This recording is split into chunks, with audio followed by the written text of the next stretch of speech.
Bienvenidos a esta nueva cápsula del Centro de Estudios Jurídicos Carbonell. Les quiero platicar del control de convencionalidad. Es un tema de la mayor relevancia que potencialmente puede suponer una gran transformación. Una transformación, diríamos, de fondo del sistema jurídico mexicano. ¿De dónde surge la idea del control de convencionalidad?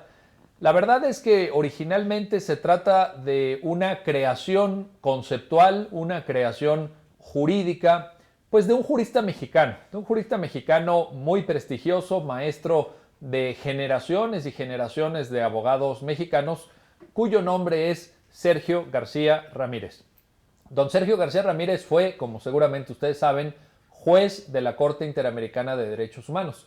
Y en esa calidad, precisamente, en un voto que como juez interamericano dictó en el caso Mirna Mac Chang contra Guatemala, don Sergio propuso este concepto de control de convencionalidad que luego fue desarrollado en otros votos particulares del mismo juez García Ramírez y finalmente adoptado por el Tribunal Interamericano, por la Corte Interamericana de Derechos Humanos en el año 2006 en un caso famoso, uno de esos casos que podremos llamar casos líderes, que es el caso Almonacid Arellano contra Chile. Precisamente en el párrafo 124 de esa sentencia, la Corte, ya como tribunal, no en un voto particular de uno de sus miembros, asume esta doctrina del control de convencionalidad y poco a poco la va perfilando, la va mejorando, la va extendiendo en sus efectos hasta llegar a darle una conformación muy amplia que es la que tiene hoy en día. Después de Almonacid Arellano contra Chile, la Corte retoma el mismo asunto del control de convencionalidad en casos como Aguado Alfaro contra Perú, conocido como los trabajadores cesados del Congreso, y luego también lo aplica a casos en donde México fue parte, en casos contra el Estado mexicano. Por ejemplo, en un caso muy famoso que seguramente ustedes han escuchado, se aplicó la tesis del control de convencionalidad contra México. Me refiero al caso Rosendo Radilla Pacheco contra México, precisamente. Ahora, antes de referirnos al caso Radilla y de los efectos que tiene en el sistema jurídico interno para ir creando el control de convencionalidad en sede nacional, es importante que intentemos conceptualizar este control de convencionalidad. En realidad podemos hacer un símil que estimo que puede ser útil para entender los contornos de este control de convencionalidad. Déjenme ponerlo de la manera más sencilla posible. El control de convencionalidad es en sede externa y con otro parámetro, o en sede interna pero también con otro parámetro, igual al control de constitucionalidad. ¿Qué hacemos en el control de constitucionalidad? Tomamos una norma constitucional y la confrontamos con una norma de rango inferior para ver si la norma de rango inferior es o no compatible con la norma constitucional. Naturalmente, si la norma inferior no es compatible, tenemos que declarar su invalidez. Una norma inferior que vaya en contra de una norma superior es, por ese mismo hecho, inválida. Pues bien, esto mismo que aplicamos en el control de constitucionalidad, lo podemos aplicar en el control de convencionalidad. Pero decía, tenemos otro parámetro. ¿Por qué? Porque en vez de tomar única y exclusivamente como parámetro de control la Constitución, lo que hacemos es tomar los tratados internacionales. Y en ese sentido, pues México ha firmado muchísimos convenios, muchísimas convenciones, muchísimos tratados que contienen derechos humanos. Ha firmado más de 170 tratados que contienen derechos humanos y ese precisamente debe ser el parámetro para ejercer el control de convencionalidad. Naturalmente, esto es una buena noticia para los abogados mexicanos. ¿Por qué? Pues porque de pasar de un parámetro de control limitado al texto constitucional, pasamos a un parámetro de control ampliado que tiene que ver con el uso intensivo que ante los tribunales mexicanos podemos hacer de los tratados internacionales que contengan derechos humanos. Ahora bien, es importante señalar que en la jurisprudencia de la Corte Interamericana de Derechos Humanos el control de convencionalidad ha sido caracterizado por dos distintas cuestiones que vale la pena mencionar. En otras palabras, el control de convencionalidad tiene dos características que son importantes y relevantes para ser entendidas por todos los juristas mexicanos. Me refiero en primer término al hecho de que la Corte Interamericana ha señalado que el control de convencionalidad es oficioso, que se debe de ejercer ex oficio. ¿Qué significa que sea oficioso? Que un juez nacional, un juez mexicano, para el efecto que a nosotros aquí en México nos interesa, tiene que llevar a cabo control de convencionalidad, aun si las partes, los abogados de las partes en un juicio del que esté conociendo ese juez, no lo hacen valer. Es decir, el control de convencionalidad deriva de un deber objetivo asumido por el Estado al firmar una convención internacional, y el Estado tiene que preservar ese medio de garantía y tutela de los derechos humanos, aun si los abogados no lo invocan, aun si los abogados no lo solicitan, aun si los abogados no lo piden. ¿Por qué? Porque el cumplimiento de una obligación internacional, el cumplimiento de una obligación que está establecida en un pacto internacional firmado por México, no puede depender, no puede estar sujeto a la condición de que los abogados conozcan o no el tratado, lo invoquen o no lo invoquen y sepan cómo utilizarlo y cómo argumentar con base en el propio tratado.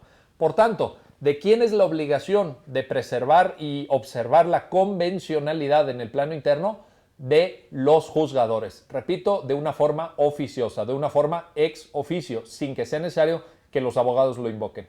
Esa es la primera característica del control de convencionalidad, tal como lo ha señalado la Corte Interamericana. Pero hay una segunda característica. Este control tiene que ser de carácter difuso, dice la propia Corte Interamericana. ¿Qué significa que el control de convencionalidad sea de carácter difuso? Que lo tienen que llevar a cabo todos los jueces con independencia de la materia de que conozcan, del ámbito geográfico en el que ejerzan sus competencias, del fuero en el que se desempeñen, sea el fuero local o fuero común o bien el fuero federal. Tienen que ser todos los juzgadores porque es una tarea que lleva a cabo el Poder Judicial en su conjunto. Vale la pena señalar también que en un desarrollo ulterior, digamos relativamente reciente de los últimos años, la Corte Interamericana ha precisado que el control de convencionalidad puede llevarse a cabo no solamente por autoridades judiciales, sino por cualquier autoridad. Cualquier autoridad está obligada en alguna medida a desarrollar, observar, garantizar y tutelar debidamente los derechos humanos previstos en tratados internacionales firmados y suscritos por México. Esto significa que también pues agentes que tienen que ver con la protección de derechos humanos, como las comisiones de derechos humanos, como por ejemplo las procuradurías o fiscalías, como por ejemplo la propia administración pública en su conjunto, pues tienen que hacer cosas, tienen que dar pasos para establecer una debida garantía y tutela de los derechos humanos, naturalmente en la esfera de su competencia, naturalmente con las herramientas normativas que tengan a su alcance. Por tanto, en el caso Rosendo Radilla y en otros posteriores en donde también México fue parte, se ha venido afirmando esta obligación del Estado mexicano de llevar a cabo control de convencionalidad, repito, de manera oficiosa y de manera difusa. ¿Cómo llega, sin embargo, esto a México? Porque estamos hablando de sentencias de la Corte Interamericana. Pues bien, en parte se debe a la ejecución del caso Radilla. El caso Radilla, si ustedes leen la sentencia, se podrán percatar o podrán advertir que implica obligaciones determinadas por la Corte Interamericana a cargo del Ejecutivo, del Poder Ejecutivo Federal, implica obligaciones a cargo del Poder Ejecutivo del Estado de Guerrero, porque ahí sucedieron los hechos. Recordemos que el caso Radilla es un caso de desaparición forzada de personas en el Estado de Guerrero en 1974 precisamente, y también en la sentencia del caso Radilla la Corte Interamericana señala obligaciones para el Poder Judicial Federal. Para ejecutar esa sentencia en lo que corresponde al Poder Judicial Federal, pues el caso llega a conocimiento de nuestra Suprema Corte y la Suprema Corte abre un expediente varios. Se le quiso dar esta denominación toda vez que no se trataba de un procedimiento de los que ordinariamente conoce nuestro máximo tribunal. El expediente varios 912/2010. En ese expediente varios digamos, por decirlo de una manera muy sencilla y muy abreviada, la Suprema Corte de Justicia de la Nación la Suprema Corte de Justicia de la Nación hace propia la sentencia Radilla y dicta pues un pronunciamiento que se cuenta sin duda alguna entre los más importantes de la historia de nuestra Suprema Corte. De hecho, les recomiendo enfáticamente que busquen esta sentencia, que la lean, que la analicen, porque es una sentencia verdaderamente revolucionaria que deja atrás un paradigma que lleva instalado más de 60 años en la cultura jurídica mexicana. Este expediente Varios 912/2010 fue objeto de propuesta ante sus pares. La propuesta, el proyecto, digamos, estuvo a cargo del ministro José Ramón Cosío. Pasa el tiempo y la Corte mexicana pues tiene oportunidad de seguir enfatizando estos criterios, de seguir haciendo un análisis del tema del control de convencionalidad, y una de esas grandes oportunidades llega cuando la Suprema Corte de Justicia de la Nación, su Tribunal Pleno, tiene que resolver la contradicción de tesis 293/2011. Esta sí lo puedo decir, así lo considero, así lo estimo. Esta es quizá la sentencia más importante de nuestra Suprema Corte en los últimos 20 o quizás incluso hasta los últimos 30 años. Es un pronunciamiento verdaderamente importante. Yo sugiero enfáticamente que también lo busquen, que lo puedan analizar, que tengan conocimiento de esta contradicción de tesis. Repito, contradicción de tesis 293/2011. ¿Qué es lo que aporta esta contradicción de tesis? ¿Por qué digo que es tan relevante? ¿Por qué ha venido a cambiar en buena medida la comprensión de lo que es el ordenamiento jurídico mexicano? Por dos razones fundamentales. Primero, porque yo creo que con la 293 ya se establece con claridad lo que podríamos denominar pues una especie de bloque de constitucionalidad. Algunos lo llaman bloque de convencionalidad. Nuestra Corte también lo ha referido como bloque de regularidad normativa, pero en todo caso se reconoce que en la máxima jerarquía del ordenamiento jurídico mexicano no está solamente el texto constitucional, sino que también están los tratados internacionales firmados y ratificados por México que contengan algún derecho humano, Esos tratados internacionales tienen el mismo rango que la Constitución. Dice la sentencia de la contradicción de tesis, son constitución, son derechos humanos del máximo rango jurídico. Pero hay un segundo elemento que nos interesa destacar respecto de la contradicción de tesis 293/2011, y es el hecho de que en esa sentencia, que estuvo a cargo del ministro Arturo Saldívar, precisamente, en esa sentencia se señala que toda la jurisprudencia, repito, toda la jurisprudencia de la Corte Interamericana de Derechos Humanos es obligatoria para el Estado mexicano. Es decir, todas las sentencias que han emitido y los criterios jurídicos que en ellas están recogidas obligan al Estado mexicano en la parte naturalmente argumentativa, no en la parte dispositiva. Los considerandos, por así llamarlo, por usar un término familiar en el derecho mexicano, las consideraciones jurídicas, por así decirlo, son obligatorias para el Estado mexicano y se tienen que observar. No nada más aquellas sentencias en las que México fue parte, sino todo tipo de sentencias. Y este es un reto para la cultura jurídica.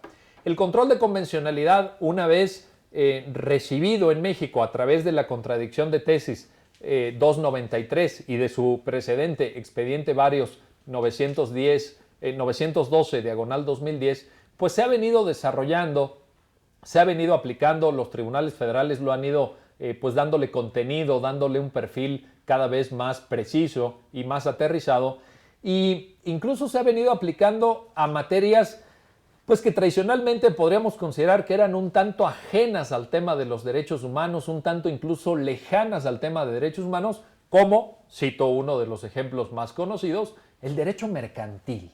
Fíjense, cómo el control de convencionalidad ha impactado, ha venido a transformar incluso una rama del derecho pues tradicionalmente señalada como de derecho privado, que es el derecho mercantil. Pues bien, lo ha hecho por el tema de la usura. La Convención Americana de Derechos Humanos señala que está prohibida la usura y cualquier otra forma de explotación del hombre por el hombre. Pues bien, tomando en cuenta este dispositivo de la Convención Americana, los jueces mexicanos han venido reiterando en diversos casos, y hasta que llegó el tema a la Suprema Corte y así lo definió, que aplicando la convención, pues naturalmente está prohibida la usura y por tanto los jueces de manera oficiosa tienen que proceder en determinados casos, bajo determinadas circunstancias, a reducir las tasas de intereses que se puedan haber pactado entre dos personas en un determinado instrumento jurídico como consecuencia de una obligación mercantil. Es decir, las tasas de intereses tienen que ser de tal nivel que no sean tasas usurarias, usureras o como lo queramos denominar. Tienen que ser tasas adecuadas conforme a el mercado de servicios bancarios, de servicios financieros. Tienen que tomar en cuenta cuestiones como la inflación, el tipo de agente que hace el préstamo, el tipo de contrato en el que se plasma la propia cláusula de intereses, etcétera, etcétera. Entonces, vean cómo, desde luego, en una rama del derecho, en una rama del ordenamiento jurídico mexicano, como es el derecho mercantil, también ha impactado el control de convencionalidad. Como lo ha hecho en el derecho familiar, como lo ha hecho desde luego en el derecho penal y de manera intensa, dado que hay una amplia jurisprudencia de la Corte Interamericana precisamente en esta materia. Así que no me resta más que, por una parte, sugerir que se acerquen a estas dos importantes sentencias de la Suprema Corte, el expediente Varios 912 y la contradicción de tesis 293/2011, que conozcan este tema y que lo apliquen cotidianamente en sus litigios, en sus argumentaciones, que si son jueces, naturalmente, pues se erijan también en guardianes de los derechos humanos previstos en tratados internacionales. Y una última cosa, en el Centro de Estudios Jurídicos Carbonell hemos publicado este libro que contiene los principales criterios de la Corte Interamericana de Derechos Humanos en materia de control de convencionalidad. Es la Convención Americana de Derechos Humanos con jurisprudencia. Lo ponemos a su disposición porque creemos que es un instrumento útil, es una buena herramienta para llevar a cabo en la práctica el control de convencionalidad. Muchísimas gracias por su atención. Los esperamos en una próxima cápsula del Centro de Estudios Jurídicos Carbonell. Nos vemos pronto.